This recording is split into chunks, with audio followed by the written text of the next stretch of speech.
आदाब नाजरीन, मैं हूं फरहान नजमी। आदाब, मैं हूं समरीन नाज।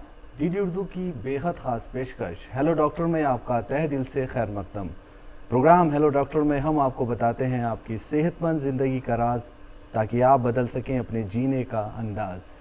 जी हाँ नाजरीन, मौसम की जो तब्दीली होती है, जहाँ खुश मिजाजी का एहसास दिलाती है, वहीं हम थोड़े से खौफजदा भी हो जाते हैं, क्योंकि किस्म किस्म के अमराज हमें घेर लेते हैं, अपनी चपेट में ले लेते हैं। मान लीजिए जो सर्दी का मौसम है, उसकी आमद भला किसी नहीं सुहाती, लेकिन इसी मौसम में नज़ला, खांसी, बुखार बहुत ही आम हो जाते हैं, जिन्हें हम मौसम की देन समझकर इग्नोर भी कर देते हैं।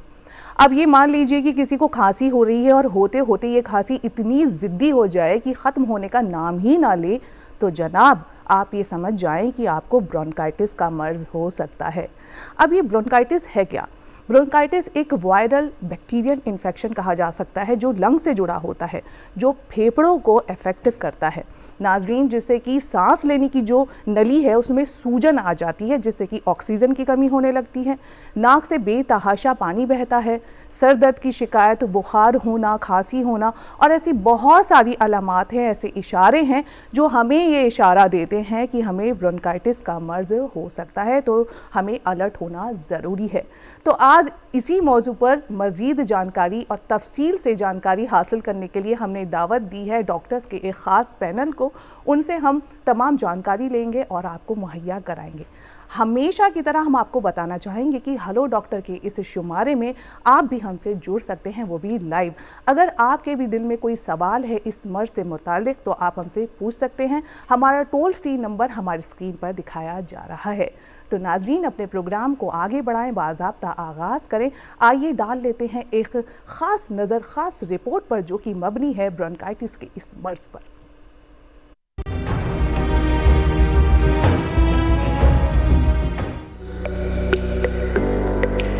नाजरीन, कुदरत ने हमारे जिस्म को सेहतमंद रखने के लिए हमें अलग अलग निज़ाम अता किए हैं, जिनमें सांस का निज़ाम इंतहाई अहम है। नालियों के जरिए नाक और मुंह के रास्ते सांस लेने के निज़ाम की बदौलत ही हम जिंदा रह पाते हैं और इसमें फेफड़ों का रोल भी अहमियत का हामिल है। लेकिन मौसम की तब्दीली और माहौलियात की आलूदगी के सबब सांस लेने का हमारा निज़ाम अक्सर मुतासिर हो जाता है। ब्रोंकाइटिस भी ऐसी ही एक बीमारी है। ब्रोंकाइटिस ब्रोंकियल ट्यूब्स की परत की सूजन है, जो फेफड़ों तक हवा लाती और ले जाती है। इस सूजन की वजह से फेफड़ों के जरिए हवा का रास्ता तंग हो जाता है, जिसके सबब सांस लेना मुश्किल हो जाता है। ब्रोंकाइटिस बैक्टीरियल और वायरल इन्फेक्शन, माहौलियाती वजूहात और फेफड़ों की दीगर बीमारियों के सबब हो सकता है। अक्सर नज़ला, जुकाम या सांस के दूसरे इन्फेक्शन से पैदा होने वाला शदीद ब्रोंकाइटिस बहुत आम है। दायमी ब्रोंकाइटिस एक ज्यादा संगीन हालत है, जो दर हकीकत एक मुसलसल जलन और ब्रोंकियल ट्यूब्स की सोजिश की वजह से होता है।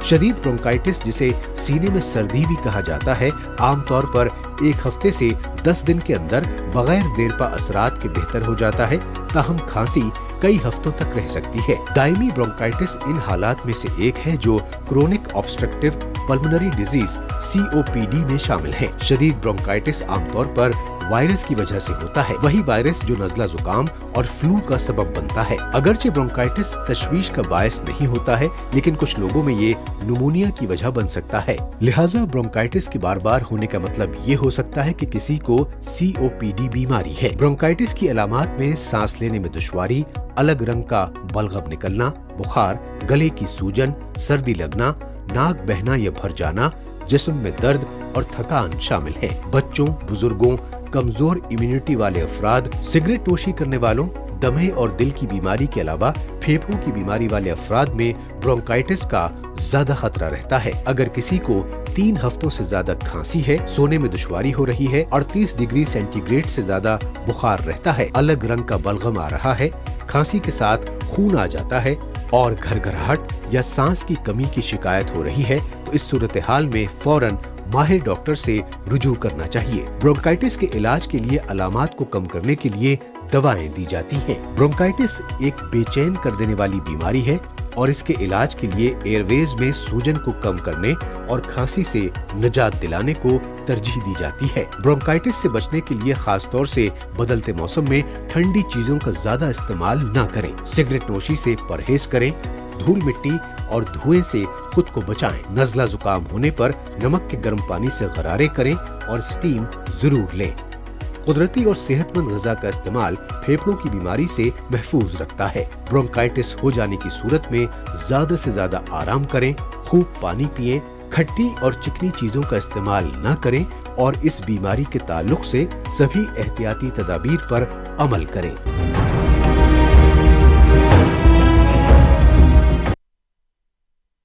जुड़ी तमाम मालूमात हमने इस रिपोर्ट में भी देखी कि किस तरह से मौसम की तब्दीली और आलूदगी की वजह से ये मर्ज़ हम पर शिद्दत के साथ तारी हो सकता है। तमाम और जानकारी हम हासिल करेंगे और इसके लिए हमें रुख करना होगा हमारे आज के एक्सपर्ट का। तो आइए करवाते हैं आपका उनसे तारुफ। जी हाँ नाजरीन, हम अपने जो एक्सपर्ट्स हैं आपका उनसे तारुफ करा देते हैं। हमारे साथ मौजूद हैं doctor Vijay Hadda. Doctor Vijay Hadda additional professor हैं डिपार्टमेंट ऑफ पल्मोनरी, एम्स नई दिल्ली में। हमारे साथ डॉक्टर रोहित कुमार हैं। Doctor Rohit Kumar additional associate professor हैं department of pulmonary, Safdarjung hospital नई दिल्ली में। और हमारे साथ मौजूद हैं डॉक्टर जितेंद्र। डॉक्टर जितेंद्र का चिकित्सा में एसोसिएट प्रोफेसर हैं। आप तीनों मेहमानों का बहुत शुक्रिया इस प्रोग्राम में आने के लिए। प्रोग्राम की शुरुआत डॉक्टर विजय हड्डा आपसे करते हैं। हमने अभी रिपोर्ट भी देखी है और बात भी हो रही है ब्रोंकाइटिस को लेकर। एक आम आदमी ब्रोंकाइटिस के बारे में कैसे समझे, क्या है ब्रोंकाइटिस, उसकी क्या अलामात सिम्टम्स हैं और किन अलामात को सिम्टम्स को पहचान कर वो एक्सपर्ट डॉक्टर की तरफ जाए? देखिए, अगर सीधे सीधे शब्दों में हम बोलें तो ब्रोंकाइटिस एक इंग्लिश वर्ड है ब्रोंकस, और उसमें आईटिस को ऐड कर दें तो ब्रोंकाइटिस बन जाता है। ब्रोंकस अगर हम सिंपल भाषा में बोले तो ये सांस की नलकी को ब्रोंकस बोलते हैं जी। ऊपर ट्रैकिया होता है, उसके नीचे दो पार्ट में डिवाइड होता है तो ब्रोंकस बोलते हैं जी जी। उसका अगर सूजन होता है तो उसको हम ब्रोंकाइटिस कहते हैं जी। ये सूजन कई कारणों से हो सकता है। कई बार इन्फेक्शन हो सकता है, इन्फ्लेमेशन हो सकती है जिसको हम सूजन बोलते हैं जी। उसके भी कई कारण हो सकते हैं। जी। जैसे इन्फेक्शन है तो वायरल इन्फेक्शन है या कुछ जी। बैक्टीरिया होते हैं।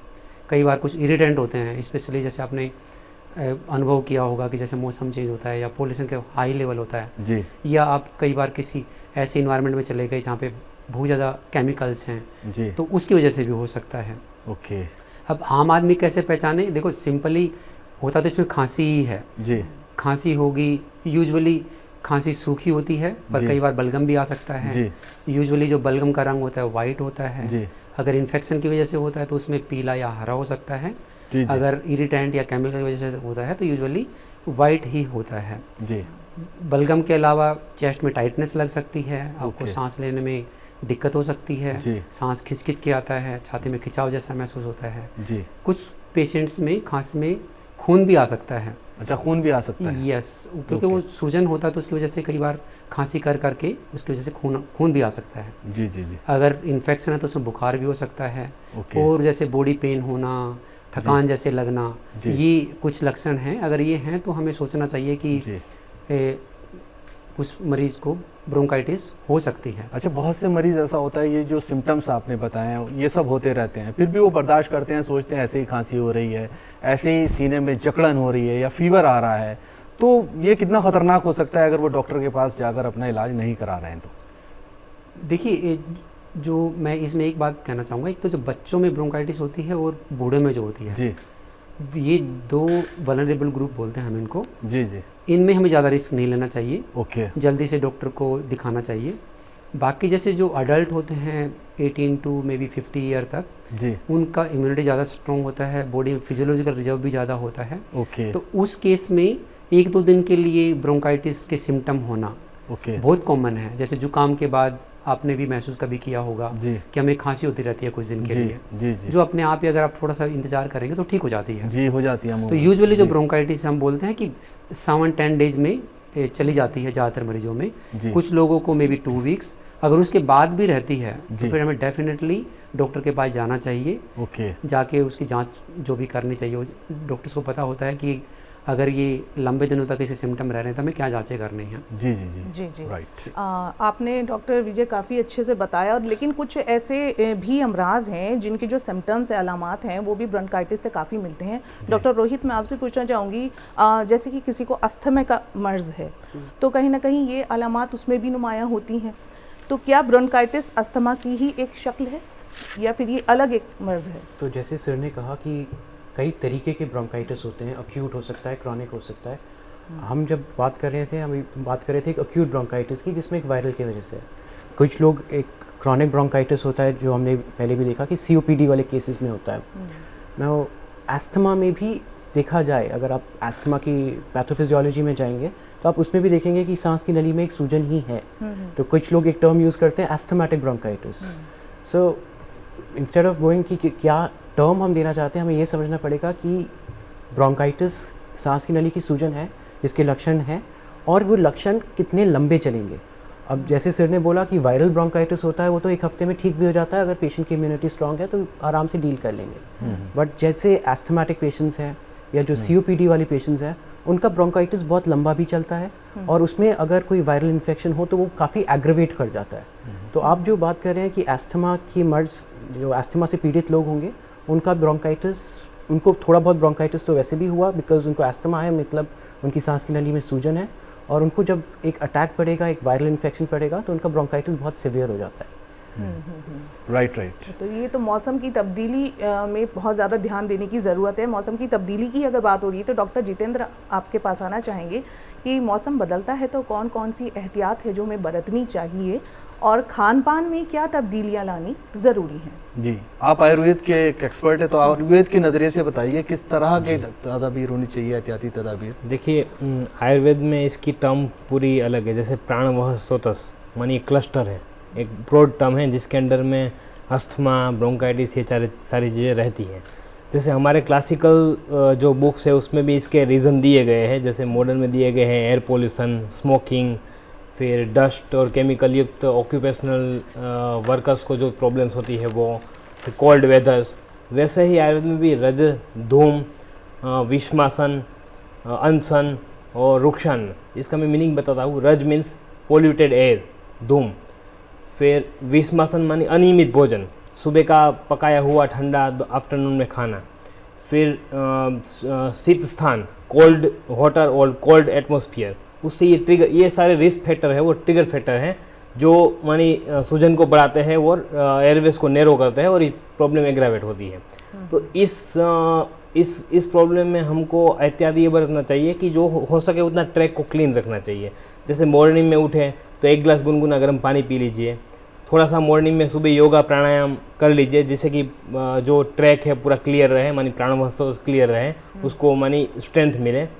समय से भोजन लेने को रखिए, हो सके तो ताज़ा प्रिपेयर्ड फूड लेने की ट्राई करें, हो सके उतने फर्मेंटेड आइटम्स, बेसन, bread, junk foods, spicy, oily, ये सारी चीज़ें अवॉइड करने को ट्राई करें।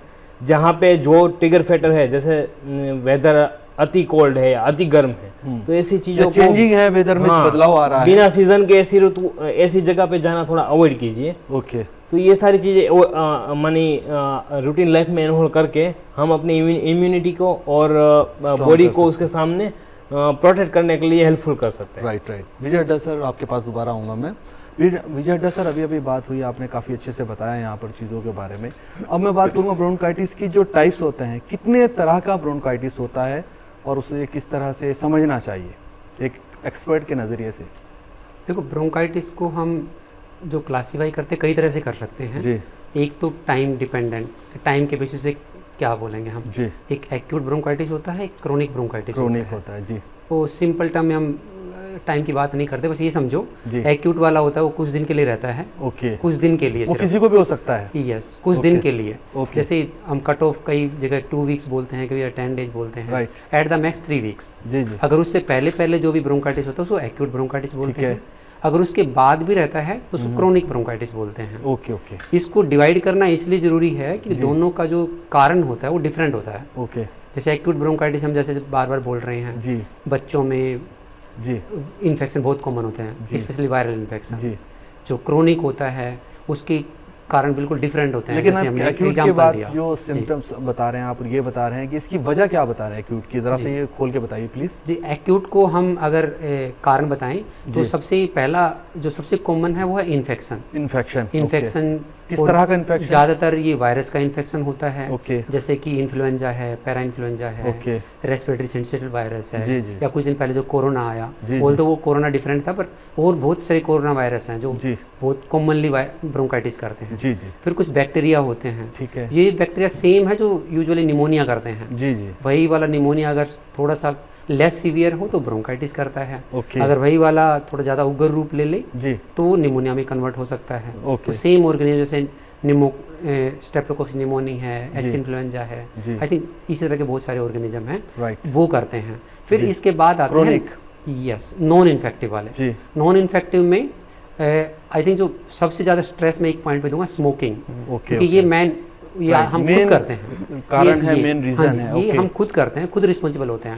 ओके। कुछ चीज़ों के लिए तो हम चाह के भी उसको कंट्रोल नहीं कर सकते, जी। जैसे एयर पोल्यूशन है, जो ठीक है। जैसे एयर क्वालिटी खराब होती है तो ओके। हम सब ने एक्सपीरियंस किया है जी। ये, कि जैसे दिवाली के आसपास या जो ये वाला या season दिवाली होता के है, बाद खास तौर से देखा Yes, गया है। जैसे जी एयर क्वालिटी पुअर होती है जी। तो हम सब लोग कंजेशन फील करना, जी। क्रोनिक कफ करते रहना जी, जी। और ब्रीदिंग में डिफिकल्टी होना, तो ये Right। सब ब्रोंकाइटिस के फीचर होते हैं। तो ओके। ये फिर कुछ लोग होते हैं जैसे ओक्यूपेशन में भी कुछ होते हैं, जी। उसमें अगर कोई ऐसे काम कर रहा है जिसमें सडनली कुछ एक्सपोजर हो गया, जी जी जैसे कि जो वर्ल्ड टावर वाला जो सीन था उसमें हुआ था सडनली, जी। तो इस तरह का अगर एक्यूट हैवी एक्सपोजर हो जाए तो उससे जी। भी ब्रोंकाइटिस हो सकती है। अच्छा, दोनों का ट्रीटमेंट अलग अलग है या एक ही तरह का ट्रीटमेंट होता है दोनों ही एक्यूट जी, में और तो क्रोनिक में? ये देखिए एक्यूट में तो जैसे इन्फेक्शन है तो वायरस तो अपने आप ही ठीक हो जाते हैं, जी बैक्टीरियल है तो उसके एंटीबायोटिक देते हैं। अच्छा अच्छा बाकी वालों के लिए आप स्मोकिंग है, अगर स्मोकिंग छोड़ देंगे तो जो स्मोकर्स कब बोलते हैं वो ठीक हो जाएगी कुछ दिनों बाद। Okay, okay. अगर कंटिन्यू रहेगी तो वो क्रोनिक ब्रोंकाइटिस में कन्वर्ट हो जाएगी। ओके ओके अब आते हैं हम क्रोनिक वाले में, जी। जो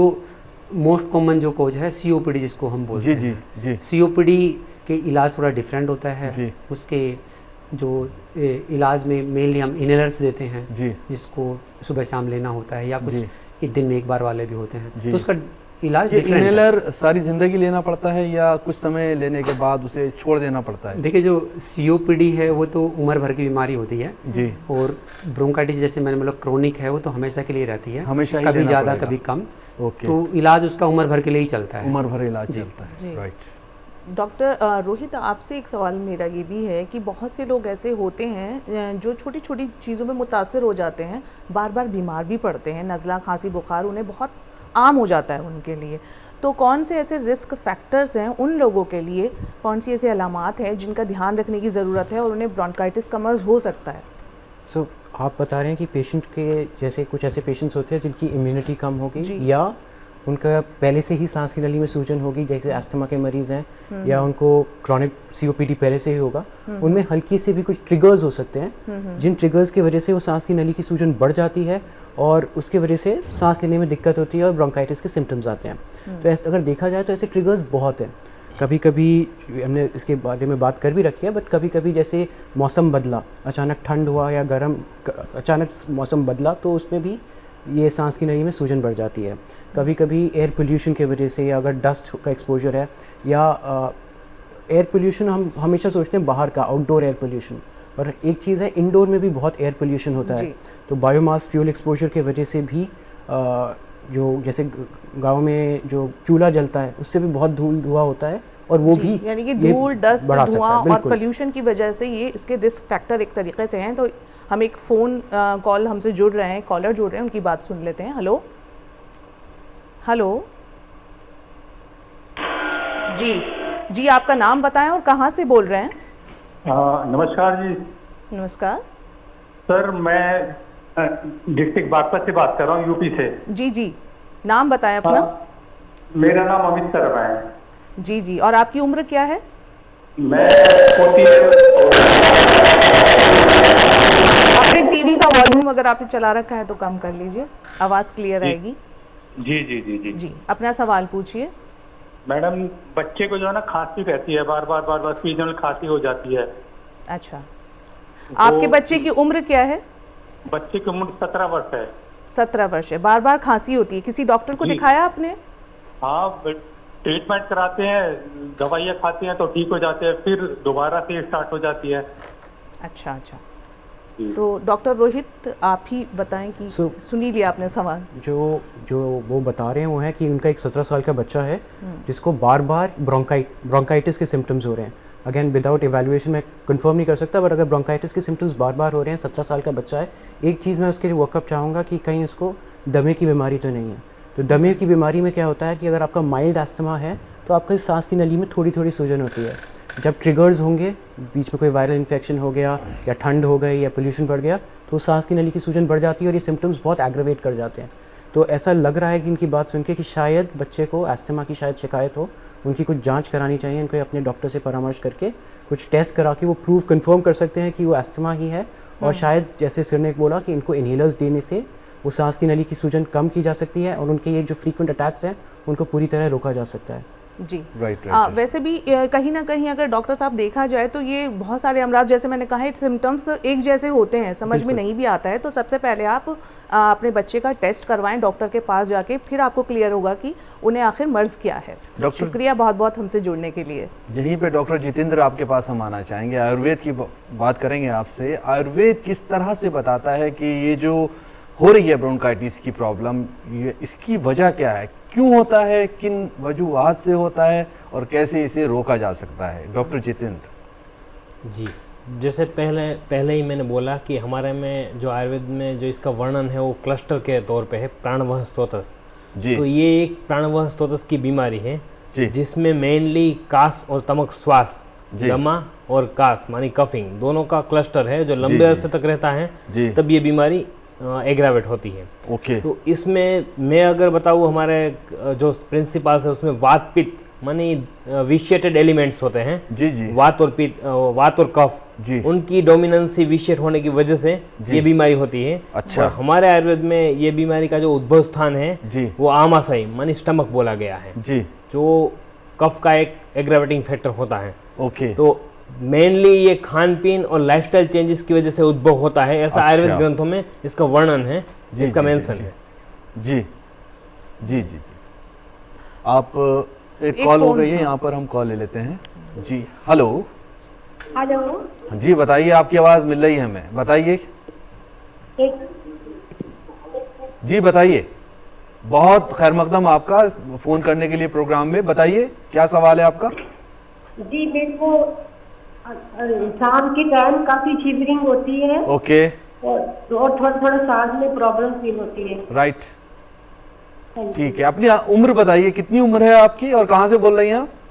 जी, मेरी उम्र है 65 प्लस है, मेरा नाम रमा है। अच्छा, हरियाणा से बोल रहे हैं जी। हरियाणा से बोल रही हैं। डॉक्टर विजय, आपने यहाँ पर सुन लिया है सवाल। उन्हें शाम के वक्त शिवरिंग होती है, तो किस तरह से आप अपने लफ्ज़ में बताना चाहेंगे, क्या वजह हो सकती है इसकी? देखिए, ऐसे तो ये जो जी सिवरिंग का जो सिम्टम है, ऐसे जी तो आपको बता रहे हैं डॉक्टर साहब। नॉन स्पेसिफिक जैसा लग रहा है। जी।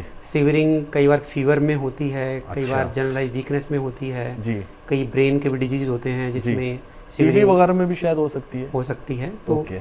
जो थोड़ा सा इनको डिटेल में बताना चाहिए कि क्या इनको बुखार भी होता है, क्या जी। भूख कैसी लगती है, वज़न तो कम नहीं हो रहा है, कुछ खांसी बलगम, मतलब एक सिम्टम से बेसिस पे ये बताना कि क्या बीमारी है, जी, ये बहुत मुश्किल होगा। ओके। अगर ये काफ़ी दिनों से है तो इनको मेरी यही सलाह है कि एक फिजिशियन को जाके दिखा लें, परामर्श लें उनका। ओके। और वो जांच करके बता पाएंगे कि ये क्या कोई सीरियस बीमारी है या ऐसे ही इसको हम टाल सकते हैं या कोई नॉन सीरियस बीमारी है एटलीस्ट। तो एक बार जाके इनको एक फिजिशियन से मिलना चाहिए। देखिए, डॉक्टर साहब ने बताया है कि आपको जो शिवरिंग हो रही है, इससे कोई अंदाज़ा नहीं लगाया जा सकता है कि किस खास वजह से शिवरिंग हो रही है।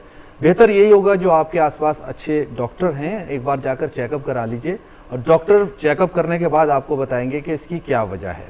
जी। अच्छा डॉक्टर रोहित, एक इनके ही बात से जुड़ा एक सवाल मेरे जहन में आ रहा है कि ये मैंने बहुत से लोगों को देखा है शिकायत करते हुए कि शाम के वक्त, शाम होते होते ना ये चीज़ें हावी होने लगती हैं, सर दर्द ज़्यादा हो रहा है, बुखार की सी मतलब फीलिंग आ रही है, नज़ला हो रहा है, तो ये शाम से ही शुरू क्यों होती है? अगर हम दिन भर भी देखें तो उतना नहीं महसूस कर पाते, शाम से चीज़ें शुरू होती हैं। कुछ कारण इसके हो सकते हैं। एक तो आपने जो बात कही ये बिल्कुल सही है। हमारे कई अस्थमा और COPD के पेशेंट्स ये बताते हैं कि उनको नॉक्टर्नल सिम्टम्स होते हैं। नॉक्टर्नल मतलब रात के वक्त ज़्यादा होते हैं। इसके एक दो कारण है। एक तो होता है एक ब्रोंकोमोटर टोन होता है, जो जब आप सांस की नली को देखेंगे उसका डायमीटर आप सुबह के वक्त शाम के वक्त पूरे टाइम देखेंगे तो देखेंगे कि शाम के वक्त और रात के वक्त वो थोड़ा ब्रोंकोमोटर टोन ज़्यादा होता है, तो इसकी वजह से नॉक्टर्नल सिम्टम्स बहुत कॉमन होते हैं एयरवे डिजीज़ में। दूसरी चीज़, एक कारण ये भी हो सकता है जो आप शाम की बात कर रहे हैं उस वक्त एक तो धूप चली जाती है, ठंड हो जाता है, तो जो वो हल्का सा few degrees fall in temperature जो होता है ना, वो भी एक ट्रिगर की तरह एक्ट कर सकता है। शाम के वक्त अगर लाइक सुबह के वक्त थोड़ा एयर क्लियर होता है, शाम के वक्त पोल्यूशन लेवल्स भी थोड़े बढ़ जाते हैं, तो that may also be a reason कि उस वक्त के क्योंकि एयर पोल्यूशन लेवल्स या एयर क्वालिटी थोड़ी ख़राब होती है, उस वक्त पेशेंट्स को थोड़े सिम्टम्स ज़्यादा हों। राइट, तो ये बहुत कॉमन आपने खांसी भी कई बार देखा बताया है कि गया है कि रात को बहुत ज़्यादा होने लगती है, शदीद खांसी। राइट। डॉक्टर विजय, आपके पास वापस आऊँगा मैं। डॉक्टर विजय हड्डा, आपसे ये जानना चाहता हूँ मैं, अगर ब्रोंकाइटिस किसी को डायग्नोज हो गया है और उसका इलाज शुरू हो गया है और काफ़ी लंबे वक्त तक वो इलाज कर रहा है लेकिन उसे कोई फ़ायदा नहीं हो रहा है, उसके जो सिम्टम्स है बढ़ते जा रहे हैं, उसकी खांसी नहीं रुक रही है, उसके जकड़न नहीं रुक रही है, तो इसके पीछे क्या रीज़न हो सकता है डॉक्टर विजय हड्डा? देखिए, इसमें मैं थोड़ा सा आपसे क्लैरिफिकेशन चाहूँगा, क्या हम एक्यूट ब्रोंकाइटिस की बात कर रहे हैं या क्रोनिक ब्रोंकाइटिस की बात कर रहे हैं? मैं क्रोनिक की बात कर रहा हूँ। देखिए, क्रोनिक में तो सिंपल है, अभी हम क्रोनिक ब्रोंकाइटिस यूजुअली जो टर्म यूज़ भी नहीं करते जी, वो आजकल अम्ब्रेला टर्म में आती है COPD में। ओके। और एक बार जब डायग्नोसिस हमने बना दिया जी तो उसका ट्रीटमेंट जैसे मैंने बताया इनहेलर्स होते हैं, जी जी और उसके बाद अगर उसका डायग्नोसिस ठीक है जी। और ट्रीटमेंट पेशेंट ले रहा है और उसके जी। बाद भी ठीक नहीं हो रहा, तो हमें जी। सबसे पहले एक ही चीज़ मैं सबसे पूछता हूँ अपने मरीजों जी से जी बताइए कि वो इनहेलर कैसे लेते हैं। ओके, उसका भी सही तरीका होगा। यस, ओके, सबसे बड़ी प्रॉब्लम उसी के साथ होती है, और मैंने बहुत सारे फनी टाइप के वो देखे हैं तरीके लेने डॉक्टर साहब के। प्लीज़ बताइए आप किस तरह से लेना चाहिए इनहेलर, क्योंकि बहुत ही इंपॉर्टेंट बात है ये जी। जिस पर आपने रोशनी डाली है, किस तरह से उसको पंप को लेकर करना चाहिए, थोड़ा सा प्रोग्राम देखने पहले मैं वालों आपको को बताएं। बताता हूँ कि मरीज कैसे कैसे दिखाए कि हम कैसे लेते जी हैं। बताइए। हम उनको यूजुअली बोलते हैं कि भाई आप जो इनहेलर है जी उसको दो तरीके से लेने होते हैं। एक तो ये कि हम सीधा लें जी विदाउट किसी स्पेसर के, राइट। एक दूसरा होता है ये स्पेसर बोलते हैं हम कि आप स्पेसर में कनेक्ट कर लो और उसके बाद ले लो। उसका जी, कारण ये है कि कई बार जो हैंड माउथ कोऑर्डिनेशन स्पेशली जो एल्डरली होते हैं उनमें जी, जी, नहीं बन पाता। ओके तो पहले मैं बताता हूँ सीधे वाला कैसे लेते जी हैं। जी बताइए। तो हमें सबसे पहले इनहेलर को निकालना है, ठीक है, उसको शेक करना है, शेक करना है, राइट। उसके बाद उसका ढक्कन खोलना है। जी उसके बाद ये होता है कि हमें एयर को एक्सेल करना है, अपने सांस को ओके, बाहर छोड़ना है। ओके, उसके बाद मुंह में उसको लगा के दबाना है ताकि वो और- सांस के साथ अंदर जाए। यस, और राइट, दबाते ही हमें इनहेल करना है, ओके, लंबा और गहरा। अच्छा अच्छा अच्छा अच्छा। तो इसमें मैंने कई बार क्या देखा है कि मरीज को मैं बोलता हूँ शेक किया, जी उन्होंने ढक्कन ही नहीं खोला और हिला दिया ऐसे। क्या बात है। जी जी, और तो ऐसे गलत एक तरीका हुआ मरीज बिल्कुल। बोलता है कि जैसे मैं तो करता हूँ सर, मैं कैसे, जी। तो ये हिलाया मुंह खोल के ही कर वेस्ट रहे हो तो रहा है इधर से क्या उसका। ऐसे। जी जी जी, कोई कई फायदा नहीं हो लोग पाएगा। उसको गहरा सांस नहीं लेते हैं, सिर्फ जी। मुंह में रख लेते हैं। ओके। कई लोग उसको स्वेलो कर लेते हैं, उनको लगता है कि ये तो खाने की दवाई है। ओके तो एक तो ये वाला तरीका है। जी। दूसरा जो स्पेसर वाला है, जी। स्पेसर वाला थोड़ा सा इजी होता है क्योंकि जी। उसमें हैंड माउथ कोऑर्डिनेशन थोड़ा बेटर होता है। ओके कि आपने इनहेलर का जो कैनिस्टर है वो लिया, जी अपने स्पेसर एक बोतल जैसी होती है उसमें जी, एक तरफ ये इनहेलर लग जाता है राइट। और दूसरी तरफ माउथ में लगाने का माउथ पीस होता है। जी जी तो उसमें सेम है कि हम उसको शेक किया, जी, उसमें जी। लगाया, जी माउथ में लिया, उसको प्रेस किया, जी। उसके बाद में आराम से गहरा सांस लिया, राइट। लेके फिर हम ब्रेथ होल्ड करने के लिए बोलते हैं। अच्छा, ब्रेथ पे होल्ड करना यस, है। 10 to ओके। 15 सेकंड के लिए 10 to 15 सेकंड्स के लिए। यस जी, होल्ड करना है उसको, जी। और स्पेसर को मुंह में ही रखना है, जी फिर नाक से बाहर सांस छोड़ना है ओके और फिर से एक बार सांस लेना है। जी तो ऐसे ही करके हमें 3 से 4 बार, या मैं अपने मरीजों को 4 से 6 बार करने के लिए बोलता हूँ। जी तो जी कई बार जो ब्रीदिंग कैपेसिटी कम होती है तो सारी दवाई को इनहेल नहीं करवाते वो। जी जी तो उसमें अगर बार बार करेंगे तो चांसेस ये हैं कि जो दवाई उसमें निकली पूरी इनहेल हो जाएगी। जी जी जी और फिर से वो हटा के जी फिर दोबारा से अगर 2 पफ लेने हैं तो फिर जी। से प्रोसेस को रिपीट करेंगे। उम्मीद तो है। ये सही जी। तरीका है। अगर ये नहीं ले रही जी। तो लगता है कि कोई गड़बड़ है। ओके ओके और ओके। कई बार ये भी होता है कि भाई उनको पहले COPD था और कोई कॉम्प्लिकेशन तो नहीं हो गई है। जी जी जैसे अपने देश में TB बहुत कॉमन है, जी पर उसके साथ कुछ और भी फीचर होंगे, या फिर जो बुजुर्ग हैं उनमें कैंसर होने का चांस भी होता है। तो कई बार ये भी होता है कि हम कफ किए जा रहा है मरीज और हम सोच रहे हैं कि ये तो COPD कंट्रोल नहीं हो रहा, जी, तो जी। साथ में हमें ये भी देखना है कोई कॉम्प्लिकेशन तो नहीं हो गई है। अच्छा अच्छा, आपने दोनों ही बातें बहुत इंपॉर्टेंट बताई कि एक तो इनहेलर को कैसे लेना है उसका बहुत ख़ास ख्याल रखना है, इसके अलावा कोई और दूसरी प्रॉब्लम तो नहीं हो रही है उसकी भी जांच कराना बहुत ज़रूरी है। डॉक्टर जितेंद्र, अगर आपकी तरफ आए और ये पूछें कि आयुर्वेद की नज़रिए से अगर घरेलू ट्रीटमेंट लिया जाए ब्रोंकाइटिस के मर्ज में, चलिए ये सवाल मैं आपसे आगे पूछूंगी। हमसे एक कॉलर जुड़ रहे हैं, सुन लेते हैं उनकी बात। हेलो हेलो हेलो, आपको आवाज़ आ रही है? जी जी, अपना नाम बताएं और कहाँ से बोल रहे हैं? जी जी जी, तो बताएं, अपना सवाल पूछें। मिल रही है आवाज़? जी, आपकी आवाज़ मिल तो रही है, थोड़ा और क्लियर बोलें। देखिए, मेरी वाइफ का मसला है ये।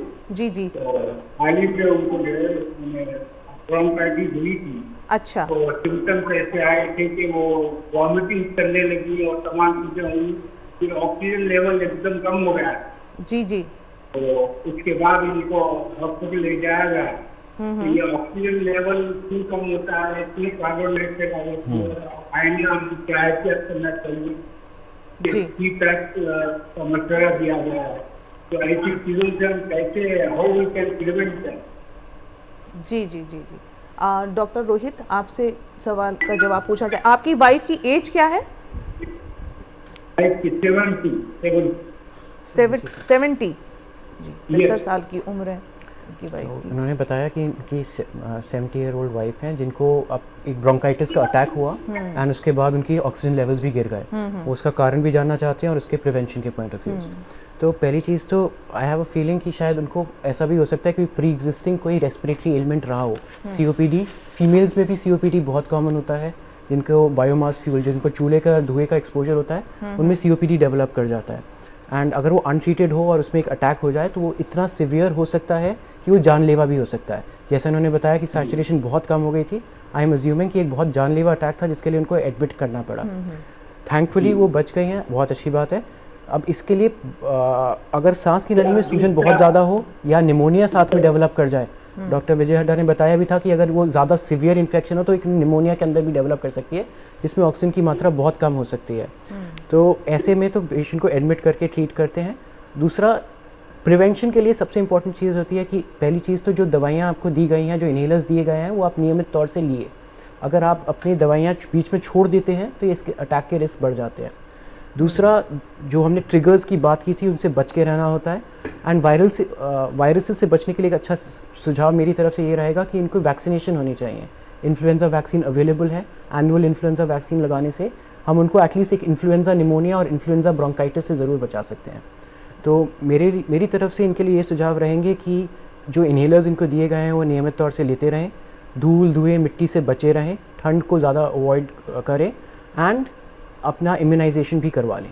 जी, तो आपने सुन ही लिया होगा अपना जवाब। डॉक्टर रोहित ने आपको बताया कि वैक्सीनेशन भी ज़रूरी है, इम्यूनिटी को बूस्ट करना ज़रूरी है, और वो एहतियात बरतें जो डॉक्टर्स बता रहे हैं, वो दवाइयाँ रेगुलर लें जो डॉक्टर ने आपको बताई हैं। जी, बहुत बहुत शुक्रिया हमसे जुड़ने के लिए। अच्छा डॉक्टर जितेंद्र, आपकी तरफ ही थी मैं इस कॉल से पहले। बस मेरा ये सवाल था कि मैंने पूछा जैसे कि घरेलू ट्रीटमेंट के बारे में, अगर किसी को ब्रोंकाइटिस है तो उस सिचुएशन में कौन कौन से ऐसे घरेलू नुस्खे हैं जो कारगर साबित हो सकते हैं? जैसे क्रोनिक ब्रोंकाइटिस से जो सफ़र कर रहा है आदमी, उसको हल्दी नमक वाले पानी से गार्गलिंग करना चाहिए मॉर्निंग में, नाइट में। दूसरा है कि अजवाइन वाला पानी उबाल लें और उससे भाप लें, जैसे ट्रैक क्लियर रहता है। कुछ किचन रेमेडीज़ हैं जो मानी इस डिसीज़ को प्रिवेंट करने के लिए, वो ट्रैक को हेल्दी रखने के लिए हेल्पफुल हो सकती है, जैसे कि सौंठ, मरीच, पिपली, फिर अजवाइन, इलायची, ये सारी चीज़ें थोड़ा ट्रैक को गर्म रखती है, तो मन ट्रिगर फैक्टर को अवॉइड करती है। दूसरी चीज़ है कि आप कहीं पे भी बाहर जा रहे हो तो नाक में एक एक बूंद या दो बूंद तिल तेल डाल सकते हो, जिससे कि ये आपका ट्रैक है गीला रहेगा, तो डस्ट पेलोन वगैरह अंदर नहीं जा पाएंगे, तो ट्रिगर नहीं होगा। अच्छा। तो एक बेनिफिट है। तीसरी चीज़ है कि रात को सोने से पहले कोई भी घर पे तेल हो, जैसे तिल या सरसों का, उसमें थोड़ा नमक डाल दीजिए, उसको हल्का सा बॉईल कर लीजिए, तो चेस्ट पे उसका मसाज कर लेना है। उसके बाद गर्म कपड़ा है हो या तो हॉट वाटर बैग या हीट पैड, उससे हल्की सी 5-10 मिनट सिकाई कर लीजिए। अच्छा। थोड़ा क्लीन रहेगा। तो ये घरेलू नुस्खे प्रिवेंट करने के लिए और थोड़ा प्रिजर्व करने के लिए कर सकते हैं। मतलब ये छोटी छोटी बातें हैं जिन्हें हम अपना कर बहुत हद तक इससे छुटकारा पा सकते हैं। एक कॉलर हमसे जुड़ रहे हैं, सुन लेते हैं उनका सवाल। हेलो हेलो जी, आपको आवाज़ आ रही है? हाँ, आवाज आ रही है। जी, अपना नाम बताएं और कहाँ से बोल रहे हैं आप? मेरा नाम हंसराज है और मैं दिल्ली से बोल रहा हूँ। मेरी एज 54 इयर्स है। जी हंसराज जी, बताएं। हाँ, मेरी चेस्ट में ना अक्सर पेन रहता है। मैंने इसका एक्सरे भी किया करवाया था और ईसीजी भी करवाया, लेकिन उसमें कोई मतलब कुछ निकला नहीं। लेकिन मेरे को जनरली पेन रहता है, मतलब एक जकड़न सी रहती है और वो जबड़े तक भी जाती है। जी, आपको सांस लेने में भी दिक्कत होती है? हाँ, सांस लेने में थोड़ी दिक्कत होती है, मतलब खुल के सांस नहीं आता ज़्यादा। जी, कोई इनहेलर वगैरह लेते हैं? नहीं, कोई इनहेलर तो नहीं लेता हूँ मैं कुछ। जी जी जी, तो हंसराज जी का क्वेश्चन मैं डॉक्टर विजय आपसे जानना चाहूँगी। जी हंसराज जी, देखिए जो आप सिम्टम बता रही हैं, ऐसे तो इसके कारण सैकड़ों होते हैं, पर अगर कॉमन देखें तो जैसे आपने चेस्ट पेन के लिए हार्ट वाले डॉक्टर को दिखा लिया है, उन्होंने जांचें कर ली हैं और आपको आश्वस्त कर दिया है कि कोई आपको हार्ट संबंधित बीमारी तो नहीं है, तो फिर बचता है कि क्या ये चेस्ट से रिलेटेड है, सांस संबंधित बीमारी है। तो उसमें चेस्ट बहुत बड़ा स्ट्रक्चर होता है, जैसे हो सकता है कि आपका कारण चमड़ी से हो या फिर बोन्स से हो या मांसपेशियों से हो, या फिर नीचे जाके लंग, जो लंग के ऊपर एक परत होती है जिसको हम प्लूरा बोलते हैं, उससे हो, या कई बार जैसे ब्रोंकाइटिस, जो क्रोनिक ब्रोंकाइटिस है, उसमें भी बहुत सारे पेशेंट ऐसे डिस्कम्फर्ट बोलते रहते हैं। पेन तो नहीं होता पर डिस्कम्फर्ट जैसा एक वर्ड यूज करते रहते हैं जो उसको पेन परसीव करते हैं। तो इनमें से कोई एक कारण हो सकता है। तो मेरी आपसे एक सलाह है कि आप एक बार रेस्पिरेटरी फिजिशियन को दिखा लीजिए, जनरल फिजिशियन को दिखा लीजिए। वो आपका एक स्पायरोमेट्री होता है जिसको हम आम भाषा में PFT बोलते हैं, या सांस की ताकत कितनी है उसको जांच करने के लिए करते हैं। उसको करा के हमें पता लग जाएगा कि आपको कुछ ये ब्रोंकाइटिस जैसा तो नहीं है, या जिसको COPD बोलते हैं वो तो नहीं है। उसमें भी कई बार ये चेस्ट पेन हो सकता है। तो ये मेरी सलाह एक ही है कि एक बार आप फिजिशियन को ज़रूर दिखा लीजिए जो सांस संबंधी बीमारियों को देखते हैं। जी, डॉक्टर रोहित ने आपको बताया, विजय ने आपको बताया कि आप रेस्पिरेटरी सर्जन हो या फिर किसी जनरल फिजिशियन के पास जा सकते हैं अपनी इस परेशानी के साथ। और अभी आपकी मर्ज़ का क्लियर नहीं हो पा रहा है हंसराज जी कि क्या आपको मर्ज़ है। बहुत बहुत शुक्रिया आपका हमसे जुड़ने के लिए। डॉक्टर रोहित, आपकी तरफ आना चाहूँगा मैं यहाँ पर। डॉक्टर रोहित, अगर किसी के घर में ब्रोंकाइटिस किसी को हो गया है, एक तो ये बताइएगा कि उनकी जो घर में बच्चे हैं, उनकी खुद की औलाद है, उनमें इस बीमारी के होने के चांसेस हैं। दूसरा ये कि जो लोग उनके आसपास रहते हैं, अगर वो ऑफिस में है, कहीं पर है, तो उनको किस तरह से एहतियात करने की ज़रूरत है। अगेन मैं अज्यूम कर रहा हूँ कि आप एक अक्यूट ब्रोंकाइटिस के बारे में पूछ रहे हैं। जी, तो आपने भी ये नोटिस किया होगा कि घर में कोई एक बीमार पड़ता है, थोड़े टाइम बाद हर किसी को गला खराब हो जाता है या सांस में। तो अगर सिर्फ गला खराब है तो उसको हम फेरेंजाइटिस बोलते हैं। बट ब्रोंकाइटिस मतलब कि वो सांस की नली नीचे, ट्रैकिया के नीचे ट्रैकिया ब्रोंकाइटिस करा रहा है, मतलब सांस की नली नीचे तक की इन्वॉल्व कर रहा है। जी, तो थोड़ा बहुत वायरल के साथ ये हमारा कंफर्ट लेवल ये है कि भाई थोड़े टाइम में वो खुद भी ठीक हो जाता है। It is self resolving in most of the cases. 5 से 7 दिन या एक हफ्ते से 10 दिन के अंदर ठीक हो जाएगा। जी जी। तो इसमें हमारा ट्रीटमेंट तो इनफैक्ट सबके लिए एडवाइस ये रहती है कि अगर वायरल है तो वो ट्रांसमिट करेगा, कफ ड्रॉपलेट से फैलेगा। तो आप अपना जब भी खांसे, मुंह ढक के खांसे, कफ एटिकेट्स और स्नीजिंग हाइजीन का ख्याल रखिए। मास्क का इस्तेमाल करिए। दूसरा, अगर हो भी जाए तो सिम्टोमेटिक मैनेजमेंट से आपका ये बीमारी जल्दी ही ठीक हो जाएगी। जी जी। अगर क्रोनिक की बात करें, क्रॉनिक की बात करें तो क्रॉनिक में हम बात कर रहे हैं वल्नरेबल पेशेंट्स की, जिनको या तो COPD की बीमारी है, ठीक है। COPD की वो अपने इनहेलर्स रेगुलरली लेते रहें। अगर उनको थोड़ा सा भी लक्षण है तो हम कई बारी कुछ SOS इनहेलर्स देते हैं कि मतलब अगर ज़्यादा दिक्कत हो तो आप ये इनहेलर्स ले सकते हैं, वो लीजिए। अगर आपका नहीं एक दिन में ठीक होता तो अपने डॉक्टर से ज़रूर मिलिए।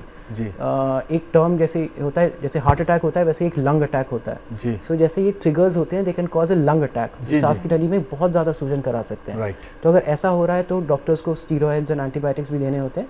बट अगर वो माइल्ड सा है तो सिर्फ इनहेलर से कंट्रोल किया जा सकता है। लेकिन ये भी बताइए कि अगर क्रोनिक ब्रोंकाइटिस है तो क्या बच्चों में आने की उम्मीद है इसकी? हो सकता है कि ऐसा चांस हो? जो क्रोनिक ब्रोंकाइटिस की हम बात कर रहे हैं, we are talking of COPD। बच्चों में COPD नहीं होता, बच्चों में भी इसी अस्थमा।